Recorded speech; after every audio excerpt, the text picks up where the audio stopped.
Welcome back to Needle Me This. Today's episode looks a little bit different. No tattoo session, no studio noise, just conversation at home with someone whose tattoo journey I genuinely love. Austin's a husband, a new dad, an electrician tester, and one of the most committed Japanese collectors I know. We've had to pause his sessions for a really good reason. Today is about where he's at and how he got here. Go ahead and introduce yourself. Hey, I'm Austen. That's it? I don't know. What do you want from me? How does life feel right now? Exhausting and exhilarating because I have a newborn. What's changed the most since becoming a dad? Schedule's unpredictable with a newborn. You have no idea how your life is your day, if you will, your day. You have no idea how your day is gonna play out. You know, your newborn might shit like 5 diapers in a row, and you have to change them all, and then feeding, and there's a lot of stuff that goes into that. What surprised you most about this chapter of your life? Sorry, the cats are fucking distracting.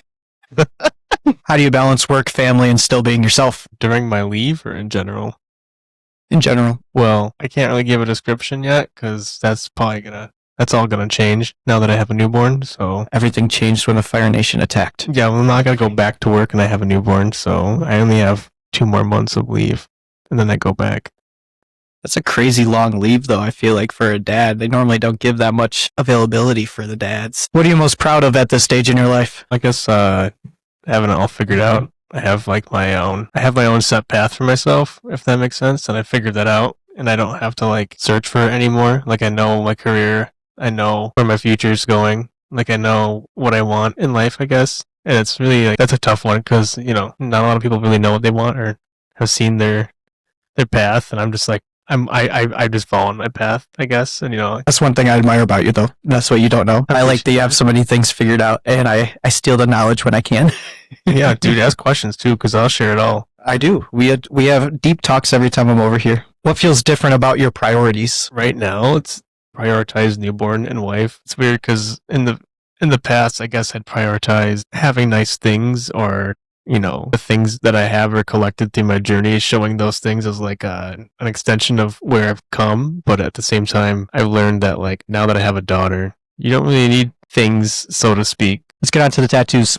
So before the sleeve, which we started his right sleeve, what was your tattoo journey like before you found me? I don't know. I really felt like I was probably one of those typical Pinterest motherfuckers, just looking at Pinterest shit and finding stuff that I liked and just being I think I want that. And then as time goes on, I kind of learned that there's a flow to things, and just sticking things that you like on your arm in different spots doesn't really look the way you want it to. And then you start having more ideas as you get older, and you realize that the ones you've had before are no longer the ones that you've enjoyed. So you slap something giant somewhere, and now you're trying to make a new sleeve out of that, and you have your real estate's limited, and you realize that you fucked up by getting a Pinterest thing on your arm or something, or I don't know. It's just the fact that you're trying to find artist that wants to work with you, that has their own art style, that's genuinely conscious of putting a tattoo and inking your skin.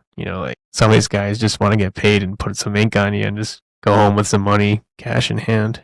What subjects did we put on your arm and why? I'm gonna be honest with you. I feel like I just let you run with this, and I know you just showed me something, and honestly, that was just yeah, he just did some really sick art, and I just that's all I was looking for, was some really sick art. I just told you I just wanted a fox with Japanese traditional style elements, and then Pretty sure, yeah. And I just gave you a couple photos, and you were like, "Yep, I'm doing this." I just gives you a creative, just to send it. I don't know. I found an art. I feel like I found an artist that has similar tastes as I do. So why not let them run with it if you have similar ideas? I just let you. I just generalize it. I know. I'll let you run free. Creative. All the creative. The creativeness is just all there. You can use whatever you want. That's the best mindset to go into the tattoos with, which I've said multiple times, and you've heard other people say multiple times if you've listened to other episodes. So what do you think shifted your mindset from collecting random pieces to committing to a sleeve? I don't know. Like I said, I'm just that serious. I just saw I just started seeing Japanese style tattoos, and then I literally saw an ad for your stuff in the area, and I didn't feel like there was, for me personally, I just felt like it was all people just doing flash tattoos and small little I don't know, Pinterest tattoos, and I get to a point where I'm like looking at bigger artists, and I'm looking at, I don't know, different pieces on Instagram. They're getting like garnering a ton of likes, and I'm like looking at these pieces, and I'm like, you know what? I can see the difference in like a well-made piece versus I don't know, just like a quick, flash tat, or like a quick Pinterest upload on the arm, or like I just don't see a lot of artists really putting themselves out there as artists that like to do more than a flash tat, or like they're putting themselves out there as I do sleeve pieces, or I do like large areas. It just feels restricted sometimes. I agree. The tattoo scene in Syracuse is very variable, I would say, based on whether it's be the location or just the quote unquote artists that are in the area. Because I wouldn't say many of them are artists. I would say that they are tattooers doing the random Pinterest shit. That's one of the reasons that drew me to Syracuse. I wanted to make the difference in the area, and I wanted to be able to thrive with the population. I was coming from a very small town, so just really pushing it out there. And I appreciate you calling that out of me, just putting myself out there and just saying what I want to do, and then finding the right people. That's the best way of action I found lately, and I need to find more people like you. I appreciate that, man. I mean, it's unfortunate, but people don't have a lot of money a lot of the times, I feel. So that's where it kind of gets restrictive for your clients, because not everyone has the ability to like just drop cash, or even like sometimes people are in situations where they want to Klarna something, but like that's realistically, like if you want to get tattoos, you should probably save the money and find someone who does something large scale, and Right. something that works with the elements that you want, and doesn't just, I feel too like a lot of clients are very restrictive. They just want something. A lot of times it's like, give me a clock with some roses, or I want a little anchor here, or like, do this or that. And then like, I know people have like, I want to almost say stolen mentalities, where they see these ideas and they want to run with them too. But like, I feel like you make your own story with something, with someone else. That's truly art. And then you put it down on your body. It's gonna cost money. It's gonna take time. It's gonna be fucking painful. With those three things combined, like, you're gonna have a good piece that you're gonna like for life. You're not gonna want to have covered up, and people are gonna see that too, and they're gonna want that. See, what felt different about my process compared to previous tattoo experiences that you've had? You're smiling because you know that the whole process for us was completely different outside of your realm of tattoos too. Because I just ran with you with the idea, and I don't know if you just didn't have a booking that day or what, but like I came into the studio and we just sent it the same day. Yeah, I mean, the way the conversation was going, it made it seem like you wanted to just dive into it. So I was ready to dive into it too. And you were correct. I did not have a booking that day. Some of these places usually have like someone at the front desk or something, but like I reached out straight from your Instagram, so I don't know, it's direct line versus like I'm contacting a tattoo place. I don't know if I could have done that before, but like your Instagram basically found me, and that's what I wanted.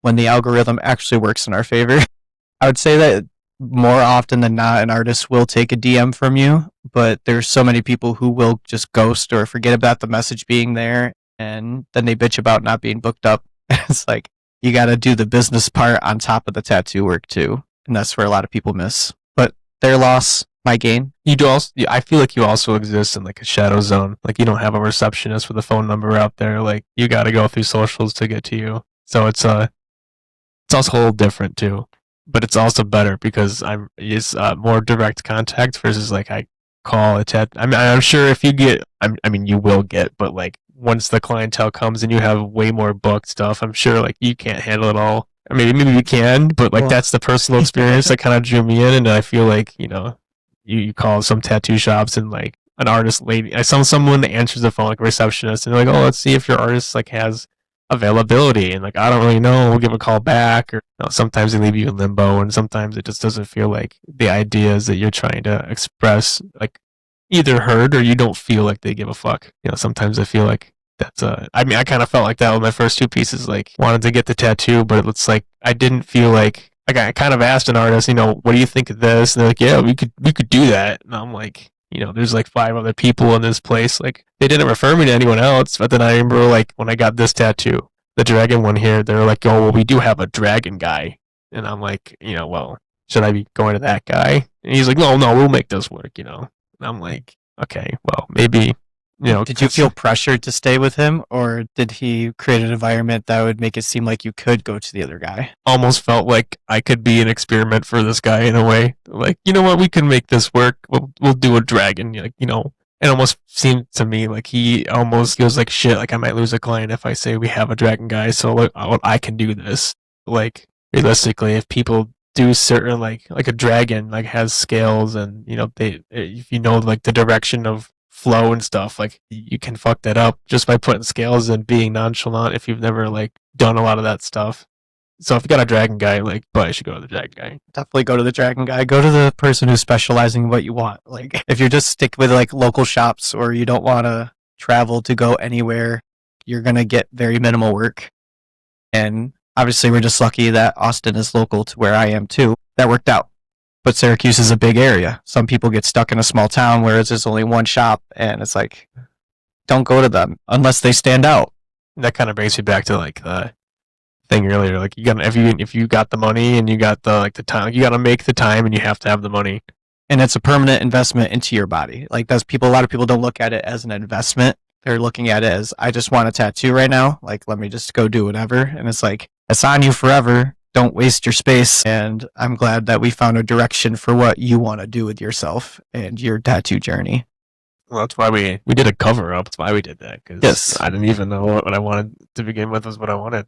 Which is fine. That's why I'm here. I like having those conversations. I like diving in deep into what people want and why they want it. And really like big emphasis of why. Because if you're putting it on your body, there's got to be a why. And if there's not a why, I'm not putting it on your body. What was your first real exposure to Japanese art or their culture? Definitely growing up watching anime. I guess it's weird to say because like as a kid watching these things, I don't like different shows on like Toonami, like Yu Yu Hakusho or like Inuyasha or even Naruto. And like you see, I guess, the landscape in which anime is portrayed in. And, it's like just the houses and like the food and like I don't know, it seems so wholesome and like you want that in anime, but it's literally almost like legit like that in real life. Getting older, I was like, I really like this culture and I really like the aspects of life there, and like I kind of love how like they really do like harmonize with nature in a different way. Like I don't feel like other cultures do, like especially like Japan's. And I kind of like the lore behind like their tattoos, like kind of being like they're hidden. But like nowadays it's kind of being more accepted in Japan. I know like there's like onsets and stuff that will send you away and they don't want tattoos, but I just saw something recently that somebody was at like an anime con or something and a girl was wearing a kimono and they made her leave because it was showing too much skin, or it was showing tattoos, one of the two. I can't remember. It's probably both. Yeah, they literally kicked her out because she was wearing it. I was like, but it's all about the culture. It's what they stand for. So if we're going to go visit them, we got to follow the rules, which is hard for us. Americans. Yeah, you gotta watch YouTube videos first. What elements speak to you most? The symbolism, the flow, or the mythology? Or a combination of both? Or all three? Personally, that's a tough one because there's I wouldn't say put heavy emphasis on any of those per se. For me, it's really just the I guess the flow and the art style. To me, it represents more to me than like other. I don't know. I guess Japanese like the traditional style, but like I don't feel like I'm answering the question properly, but it's tough to say. I mean, there is like some symbolism, but at the same time, I wasn't really. I guess it's pretty shallow. Like I came to you looking for something where you could incorporate like a fox with something with traditional Japanese elements, and I kind of just threw some traditional Japanese elements that I kind of liked at you, but like it wasn't for any particular reason. It was just like I was whatever you thought was cool based on what I thought was cool, and like you do your art thing, right? And that was like what I thought was the best. Like you do your art thing because in the end of the day, like you're an artist and you create art, so. I feel like if I gave you elements that were pretty like general, but like I vibed with heavily, because I didn't give you a billion things to look at. I gave you like, a pretty set mindset of things, and you really picked up on what I was sending you, and like yeah, I think you sent me like 2 photos and then just that explanation, and you're just like, have fun. I think I sent you like 6 or 7, but like I think you only remember 2. I sent you 2 like straight up images, and then I sent you like my Pinterest stuff. But like I think you were already running with it at that point. Probably. I felt like at that point in time, I was seeing a lot of foxes in general being done, and I wanted to make sure we did something different than all that. So as soon as you said fox, I was like, immediately had the idea of putting the warrior helmet on it, and because that just like emphasizes the symbolism behind it and the power, the confidence with the warrior, and then going back onto the fox, there's a lot of symbolism in there, and the Japanese culture sees foxes as like guiders, and I thought that was pretty cool. Why does Japanese work feel timeless to you? Because I feel like it's representing life in a way that's like given more than life. I don't even know if that makes sense. If it makes sense to you, that's all that matters. Well, it doesn't really make sense to me, honestly. It's like you're taking nature and you're taking like aspects of literature and life, but they're almost like glorified or personified to the point where like there's more to it, but it's just life.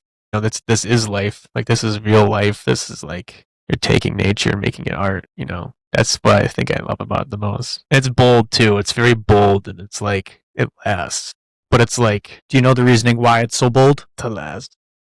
So traditional Japanese tattoos are generally based off of the woodblock prints, and with the woodblock prints, you couldn't do too much detail or a lot of color blends or anything like that. It was just little tiny bits of paint stamped on, and then it's kind of stacked like that. So the traditional Japanese art onto tattoos, translating that over. So that's why it's so bold. You have like a black and gray background, and then just a red flower just right in your face. And it's just there's no crazy color blends, there's no crazy gradients. But that's why it looks so bold, because you just got that contrast of the black and gray against the color. But there's still so much depth. Right. That's the best part. There's like so much, it's bold, it's in your face, and there's depth without there having to be like, you don't have to try because that's just the nature of what it is. That's the formula behind it. Before, I was always a big fan of black and white and black and gray and just black in general, but I've always liked intricate tattoos, and then I learned over time that like intricate tattoos, like they just start to turn into blobs over time and they blow out, and I started looking at like what art styles held, you know, like because you're getting something that you want to last. You're getting something that, you know, you're spending a lot of money, you're spending a lot of time getting to know an artist, and you're spending a lot of time like coming up with ideas of what you want. And with this art style, it's very simple because it's just life, and like no matter what way you look at it, like it's still gonna be beautiful to like at least someone, because it's still nature and life, and like nature follows a pattern that's like beautiful to the eye no matter what. It's not like, but you can be artistic with it. It still can be the same thing. And that's the best part about it, because it lasts and it's still like artistic, but like everyone very readily knows what it's portraying. Do you think any of the philosophy behind Japanese art mirrors how you live? Why you ask such a tough question? I want to make you think about your journey more. I mean, that involves first like premising what is Japanese philosophy. What is the philosophy for you? Can you ask the question again? Do you think the philosophy behind Japanese art mirrors how you live? So think about their traditions. I see. Yeah. Honestly, yes and no. I mean, kind of. I'm kind of, a lot of the times you won't see the tattoos that I have. So I guess in a sense it's almost literal, because I'm going to be wearing long sleeves and pants a lot of the times, because I just have sensitive skin where like products don't vibe with my skin without leaving a rash. The sun will literally leave a rash because I'm kind of allergic to the sun. You know, like inherently I kind of have to cover up. So it's like I kind of actually like literally live like I have like a yakuza. I have like really bold tattoos, but I gotta cover up because like sunscreen won't vibe with me, and the sun literally will like make my skin break out if I'm in it for more than 45 minutes. Have you ever tried the Mad Rabbit sunscreen? No. So they're all vegan and stuff. So that might work better for your skin, and it's zinc based, so it actually just settles into your skin rather than just sitting on top. And I feel like probably a lot of the greasiness of the I bought really expensive, like I got this website ewg.org, and like they certify like all natural vegan certified, like they call it reef safe, so you can like won't damage the quality of a like a reef in the ocean when you wear it, and like it comes off. So like it's the same. Yeah, I had the same stuff. Mad Rabbit's like a brand that makes that kind of stuff. I don't even know if they're EWG certified or not, but it's the same. It's zinc oxide, and you know, like it makes my skin feel very dry and crusty, and then it starts to feel like, I don't know if it's the zinc or no, maybe it's the brand. I've tried a couple of the zinc oxide ones. I've tried the EWG certified ones that are supposed to be vegan and not tested on animals and all this other stuff. But your skin still breaks out. it's just that sensitive. Yeah, it sucks. I mean, the soap I use to shower with is like an ancient Syrian soap. It's literally just like olive oil and lye, because I start introducing too many things, my skin just doesn't react. My skin will get fucking dry as shit just from putting water on it too much. It's like, I literally just rinsed my face today. It got crusty as fuck. Just Sucks ass. I'm like, well, this sucks. And if I put lotion on my, I'll get pimples all over. So it's a tough life. You know, you just gotta be living like ooga booga man out here.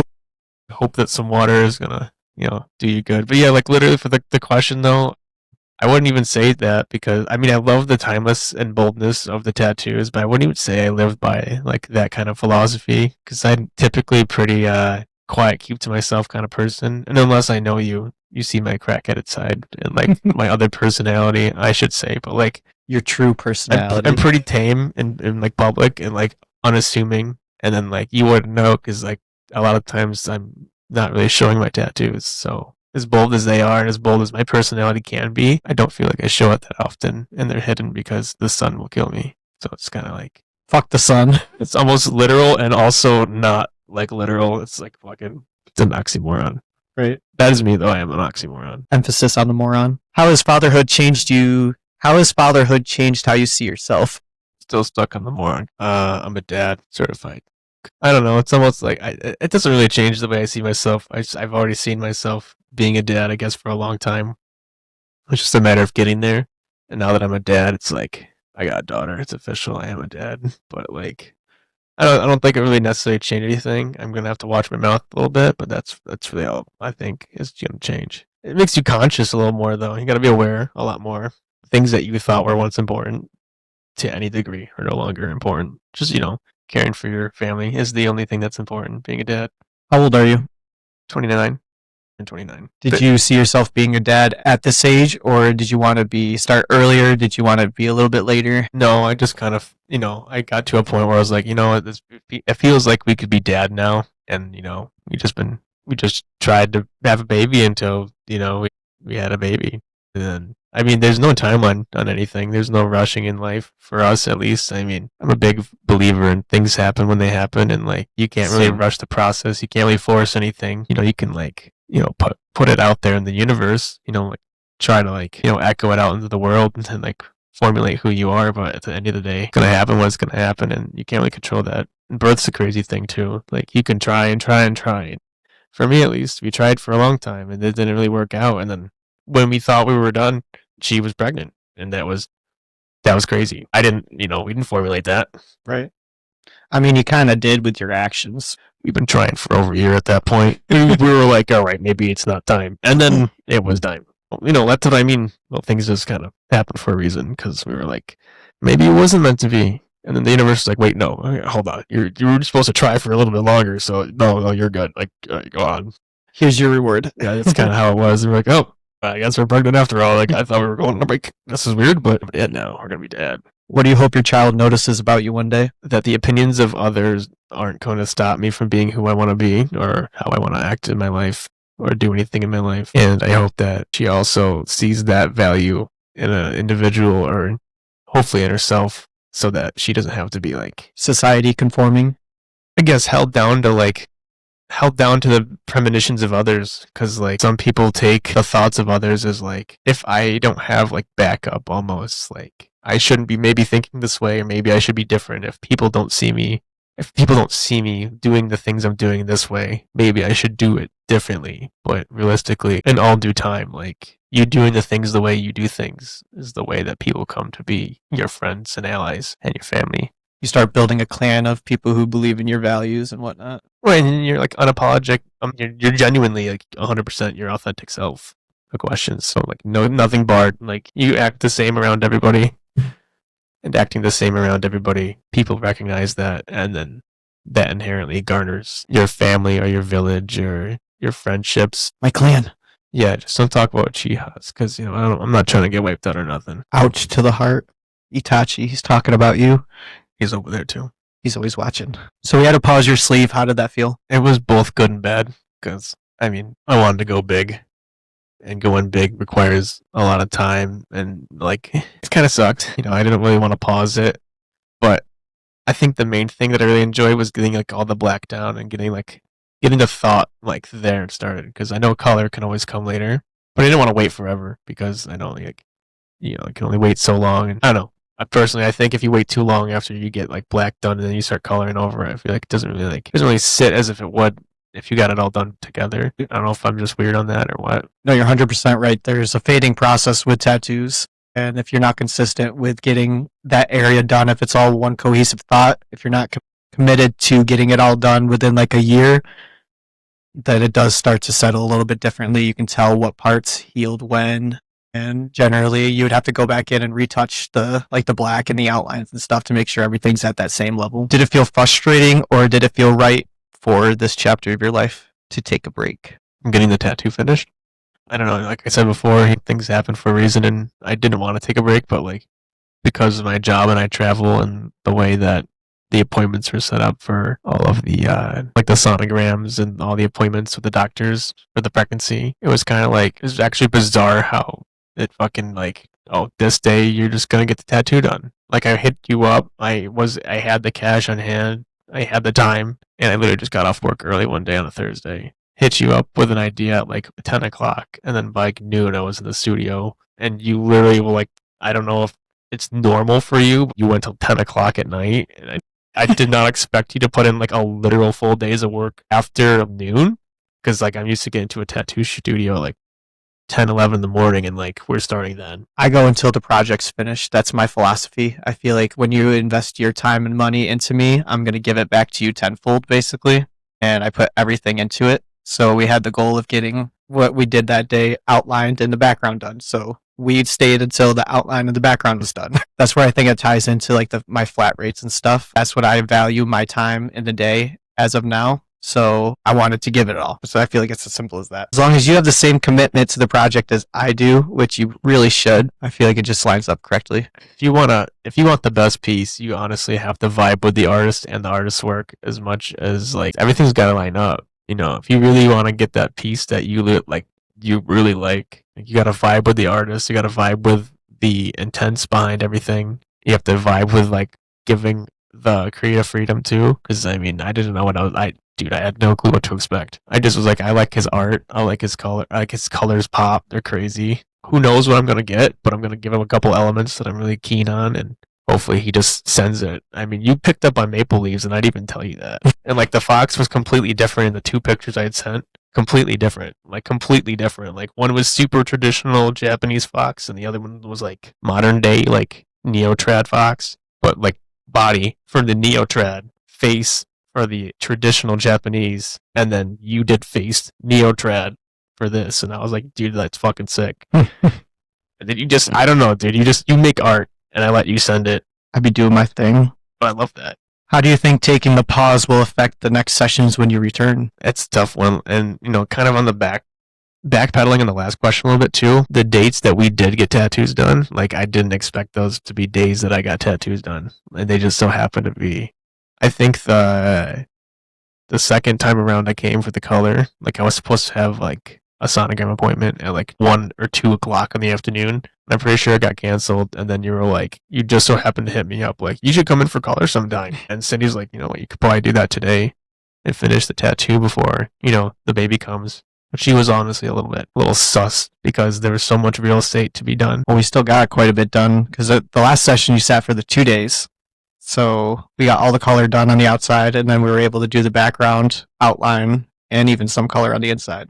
So we got quite a bit done. And honestly, I didn't even know I was signing up for a 2-day until like you were like 2 days, and I was like, sure, I'll do a 2-day if you're adjusting it. And then I didn't know what to expect. I honestly didn't know, but like we did 2 full fucking days, and we put more work into this. And I will say 2 back-to-backs are a lot more than doing 1 full day session. Why? Because you have really fragile skin that you just had done for 10 hours the day before, and then the next day you work right next to it for 10 more hours, and it's very like, I will say it's a different kind of pain though. Like it's almost dulled the second day. But if you do travel like you do, like when you do black and then you color and then you colored over the black that you just did, that's the spot that's gonna hurt the most. But like working beside the ink, like it's really not that bad.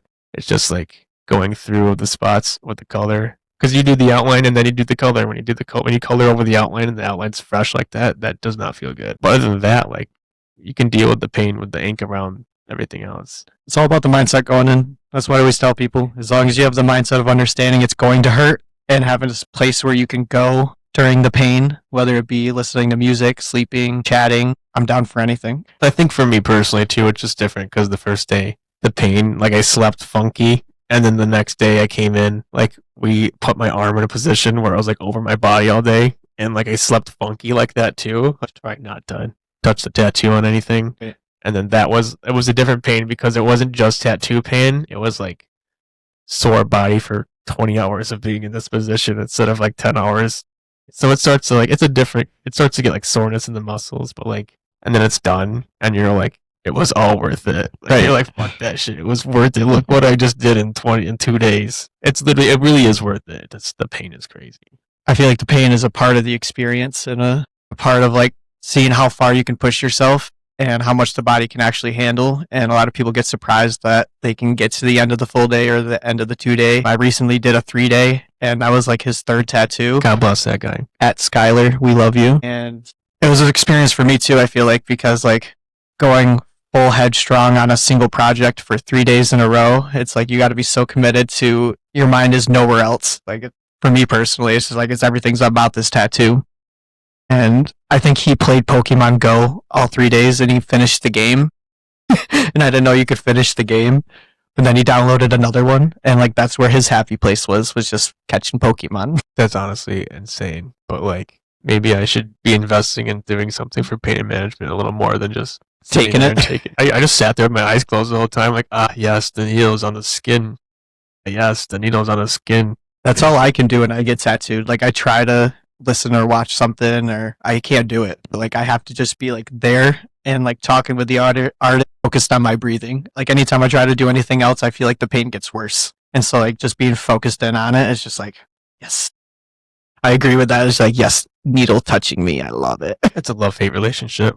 Big time. When we do get back to tattooing your arm, what excites you the most? Finishing the arm. So we can move on to the next one. And the next one. And the next one. And the next one. Yeah, it just is at that little bald spot. Like, there's no ink there. Right? There needs to be something there. Full coverage. We haven't touched on this yet, but Austin's going to get a bodysuit, and I'm not letting him get out of it. Don't side-eye the camera. I'm not side-eyeing the camera. I'm just side-eyeing the fact that you're right, and I hate that you're right. So once we finish this sleeve, what chapter do you think the next section represents? Probably just another subject that I pick out and badass work done by you, to be honest. Do you think we're going to tackle the other arm first, or do you think we're going to go to like a leg or the back? And the more that we talk about it, I kind of want to see. You were talking about turning the dragon from red into like, I guess, what it should be. But I guess my question is, what does it take to turn it from red into white like it should be? So I think you already have a lot of negative space there. So we were talking about utilizing the negative space to sneak in those like blue tones and like the shadow tones and stuff like that. And then the red underneath that is going to amplify the purples and stuff. So it's just working with what's there and trying to get to that haku look, because that's what it was supposed to be, was a haku representation. And the way it was done, I feel like we could still work with it and expand on it. Do you think that it'll be more like realistic looking with like all the extra color that you'll have to add? I think we'll get a lot more shape to it with the color blends and stuff. And the color that's already on there really isn't saturated fully. So it's really truly is going to act as a underlayer that I can just basically paint on top of. And it does seem kind of flat in comparison to the stuff that's been done over here. There's a lot of people just out there tattooing, not knowing what they're doing. So it works in your favor when you know what you're doing. Where do you see yourself in 5 years? I think the major milestone for me right now is in 5 years. So I'd say my 5-year plan right now is to get a bigger house. And I already see myself advancing with my workplace because I do like high voltage testing, and that's through NITA. And I can just see myself, there's a lot of testing and a lot of other things that have to be studied and done to get your certifications up. So I'm probably just going to be farming hours on certifications, getting my certification levels up. And then I don't know what that entails realistically, but I know it's going to take. Is that just like moving up like to management levels? Like the more certificates you have and stuff, or are you still out there doing shit? So I like work with guys that have certifications so they know what they're doing. And I technically don't really know exactly what I'm doing. I mean, it's almost like I started over a new apprenticeship because I did 5 years as an electrician apprentice, and then I got into testing, and now I have to learn all of the equipment and all of the things that go on with testing because there's just a huge world of like looking at numbers and comparing variables to each other and seeing whether or not the pieces that are like we're testing, whether they're like the bushings or the actual bus bars of equipment or the windings in a transformer, whatever we're testing, like you'll start to see the patterns and you'll start to see like things that line up that don't seem right. And then you can kind of contact your boss and be like, hey, dude, like this is what I'm getting. Like, do you think this should be changed or we should, let them know? And like that kind of stuff is the stuff that comes with getting your certifications. Like, you've been in the field long enough to see this stuff and you'll know whether or not the correlations between like the different elements, like the resistances, the wattages, the voltages, the amperages, like you'll know when stuff's not right. Like, you can see the variances and it takes time to know that stuff. So you want to be the person that people call? It's weird because like that's like a different job in and of itself. That's like a foreman job for this, so I'd have to like get the experience and then like go to the foreman route. I don't know if necessarily that's where I will be, but maybe. Is it where you want to go? I don't know yet. For the 5-year plan, that's unknown, but for now I know that like I will be doing this for at least 5 years and I'll getting those certifications and learning. I don't know if I'm boss material yet. I'm still young. I'm 29. Maybe when I'm 40. I mean, my boss is like 50. Sounds like you're implementing a timeline that we said don't exist. You Well- can be a boss at whatever age you want to. Well, not in this field. You need to know what you're talking about to be a boss. I feel like So go heavy on the knowledge for the next 5 years. we'll see if my boss is still there in 5 years. What do you want your tattoos to say about you long term? I mean, I don't know what that would entail. I just know at this point we're just sending full body Japanese like style tattoos, and I honestly just I don't really have like a vision towards like. I guess certain elements will just speak to me over time, like the fox did, or the maple leaves, or like the waves. And I'll probably just find more elements that speak to me. And I mean, honestly, we could probably just brainstorm a shit ton and just be like, all right, this will go here because it looks best here, and this will go here because it looks best here, and I'll run with that just because. I mean, there's no like it has to do this or it has to be like this. I think you can kind of brainstorm realistically where better elements fit different spaces, and then we already know it's going to be full Japanese anyway. So what do I see myself like long term is just getting more tattoos that are Japanese and Feeling like a badass. I mean, yeah, I guess so, yeah. And like I said, no one's going to have them. They don't have a lot of Japanese nonsense with tattoos. Yes. If you could leave one sentence behind, like a tattoo somebody carries with them, what would it be? Just general life advice, tattoo advice, collector advice. I'd like to say that intuitively speaking, I think people have an intuition that speaks to them, and whether it's like a gut feeling or whether it's like a voice that speaks to them in the back of their head. I think people get feelings a lot of times and like they don't enact on them.